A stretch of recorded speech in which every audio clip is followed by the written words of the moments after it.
코로나19가 고용 시장에 미치는 충격이 커지고 있습니다. 3월 들어서 취업자 수가 10년 만에 줄어들더니 지난달엔 감소폭이 47만 명으로 훨씬 커졌습니다.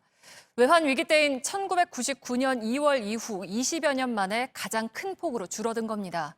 이 가운데서도 고용 시장의 약한 고리인 서비스업, 임시직, 청년층의 일자리 감소가 두드러집니다. 정부와 여당은 고용 위기가 커지는 걸 막기 위해서 대책을 서두르고 있습니다. 55만 개가 넘는 긴급 일자리를 만들고 30조 원 규모의 3차 추경안을 마련해서 다음 달 국회에서 통과시킨다는 계획입니다. 먼저 박소영 기자입니다. 여당은 코로나빨 고용 위기가 가시권에 들었다고 진단했습니다. 3차 추경 편성에 속도를 낼 것이고 그 핵심은 일자리 지키기가 될 것이다. 이미 당정은 3차 추경안 마련을 위해 속도를 내고 있는 것으로 확인됐습니다. 민주당 핵심 관계자는 JTBC 취재진에 이달 말에 당정 협의를 마치고 다음 달 초에 추경안을 국회에 제출할 것이라며 6월 임시국회 때 처리할 방침이라고 밝혔습니다. 21대 국회가 문을 열자마자 곧바로 3차 추경안부터 처리하겠다는 겁니다. 177석으로 단독 과반을 확보한 만큼 6월 중에 처리하는데 어려움이 없을 걸로 보고 있습니다. 규모는 사상 최대가 될 전망입니다. 또 다른 핵심 관계자는 30조 원 안팎이 될 것이라고 내다봤습니다. 올해 11조 7천억 원 규모의 1차 추경과 12조 2천억 원 규모의 2차 추경을 합친 것보다 큰 규모입니다. 역대 최대 규모의 추경은 2009년 글로벌 금융위기 때로 28조 4천억 원이었습니다. 이걸 뛰어넘는 매머드급 추경이 추진되는 겁니다. 특히 3차 추경은 사실상 일자리 추경이 될 걸로 보입니다. 코로나 여파로 타격을 입은 취약계층을 위해 정부가 직접 나서 일자리를 만드는데 집중 투입될 전망입니다. 그러나 재원을 어떻게 마련할지는 여전히 고심 중입니다. 앞서 2차 추경 때 여당과 추가 국채 발행에 부정적인 기재부 간의 충돌 조짐이 나타나기도 했었습니다. JTBC 박소연입니다.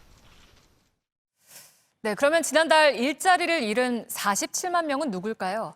저희 취재진이 고용센터에 가서 실업급여를 타러 온 사람들을 만나봤습니다. 얼마 전까지 영화관이나 건설 현장 등에서 일하던 임시직, 일용직 노동자들이 많았습니다. 성화성 기자입니다. 영화관에서 환경 미화직으로 일했던 오영래 씨는 최근 일자리를 잃었습니다. 손님이 없으니까 그만두라고 해가지고 지금 신청하러 왔거든요. 지금 다른 일자리 알아봤는데 없더라고요. 건설 현장 일거리가 끊겨 고용센터를 찾은 사람도 있습니다. 건물 자체를 지려고 하지 않다 보니까 일이 없죠. 예, 월급도 뭐 거의 한 2달 동안 못 받았죠. 뭐 오라는 데도 없고. 감축으로 인해서 밀려났다고 그래야 되겠지. 무급을 하다가 너무 장기전으로 문을 닫아놓기 때문에 안 되겠다 해가지고. 이처럼 코로나19의 충격은 정규직보다는 임시직이나 일용직에 크게 미치고 있습니다. 지난달 임시 일용직 취업자는 78만 3천 명이 줄었습니다. 통계 작성 이후 가장 큰 폭으로 감소했습니다. 자영업자도 영향이 큽니다. 소비자들이 외식과 외출을 줄이자 직원을 줄이는 가게가 많아졌습니다. 직원을 둔 자영업자는 1년 전보다 17만 9천 명이 줄었습니다. 반면 직원 없이 일하는 나홀로 자영업자는 10만 7천 명 늘었습니다. 직원도 줄이게 되고 같이 일하던 친구가 이제 그만두게 되고 평소에 시끌벅적한 시장이 되게 막 조용하더라고요. JTBC 성화선입니다. 또 지난달 나이대로 봤을 때 일자리가 가장 많이 줄어든 건 청년층입니다. 기업들이 채용을 미루거나 채용 규모를 줄이면서입니다. 저희 송지혜 기자가 코로나19로 안정된 일자리를 구하는 데 어려움을 겪는 청년들을 만나봤습니다. 석 달 전 대학을 졸업한 한모 씨는 지금까지 일자리를 구하지 못하고 있습니다. 여행사랑 항공사를 준비했었는데 거의 전멸이었죠. 뜬 데가 없어서 넣을 데도 없었어요. 간간히 다른 업종에서 한두 명 뽑는다는 공고가 뜨더라도 지원자가 몰려 서류 통과하는 것조차 어렵습니다. 언제 끝날지 모르는 거니까 미래가 너무 불투명하고 그냥 불안한 것 같아요. 불안하고. 어렵게 일자리를 구했지만 여전히 불안한 이들도 있습니다. 얼마 전 파견직으로 취업한 김모 씨는 회사가 무급휴직을 하는 바람에 지난달은 사흘 일했고 이달은 이틀만 일합니다. 금전적인 부분이 제일 일단 힘들고, 회사는 계속 나가야 되는데 이제 들어오는 수입은 없고 그러니까 그런 게 제일 힘들죠.